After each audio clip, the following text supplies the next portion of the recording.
La calanque de Cortiou. Florian Launay. La calanque de Cortiou est dépeuplée en raison du rejet d'eau usée.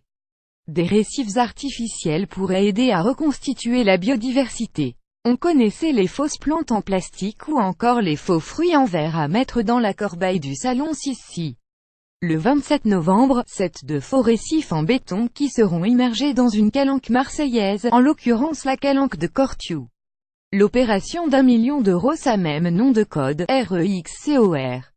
CEST quoi REXCOR CEST l'immersion de récifs artificiels expérimentaux Cortiou par calanque permettant d'accélérer le retour de la nature biodiversité, solution naturelle pour le climat https://t.cogni1elbeipic.twitter.com Svoxoil 8, Didier Réau Didier Réau November 17, 2017 Mais qu'est-ce qui se passe au juste les calanques, c'est des paysages splendides et une faune qui font le bonheur des randonneurs et des accros à Instagram.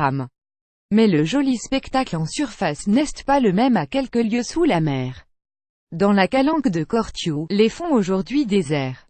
Pas une trace de vie, pas une petite larve ou encore moins une algue, à quelques encablures à l'est de la mythique et très fréquentée calanque de Sormiou. La raison depuis plus d'un siècle, les eaux usées de la station d'épuration de Marseille est rejetée dans cette calanque. Depuis 1970, les eaux du fleuve Uvonne finissent également dans ce secteur. Résultat, les fonds marins de la calanque de Cortiou, autrefois composés d'une faune et une flore riches, se retrouvent détruits par la pollution, le tout en plein cœur du parc national des Calanques, plus grand que à lire aussi Marseille. Il faut protéger les calanques. Un premier programme européen va s'en occuper. C'est quoi le projet REXCOR est l'acronyme de restauration écologique expérimentale des petits fonds côtiers de la calanque de Cortiou. Après 3 ans de préparation, le 27 novembre prochain, 36 récifs artificiels seront acheminés par bateau depuis la Seine-sur-Meurthe pour être immergés sur 4 sites différents de la calanque. Ces récifs, des blocs de béton, pesant jusqu'à 13 tonnes, conçus après un appel à idées lancé en 2013 par Egil et Architetis, le pari est pris que l'absence actuelle de vie sous-marine à la calanque de Cortiou est due à l'état des fonds marins. Un exemple de récif artificiel. Florian Launay, les fonds marins désertiques, il y a une absence d'habitat, explique Didier Réau, président du conseil d'administration du parc national des Calanques.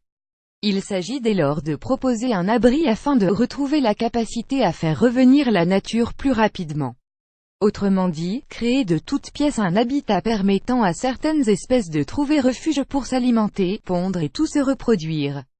Le projet est financé aux 2/3 par l'Agence de l'eau. Et ça marche sur Marsactu. La chercheuse à l'Institut méditerranéen d'océanographie et membre du conseil scientifique du parc Sandrine Ruiton a exprimé il y a quelques semaines ses doutes quant au succès d'un tel projet, la calanque de Cortiou recevant toujours le rejet des eaux usées de la station d'épuration de Marseille. Le doute fait partie de la science, répond Didier Réau.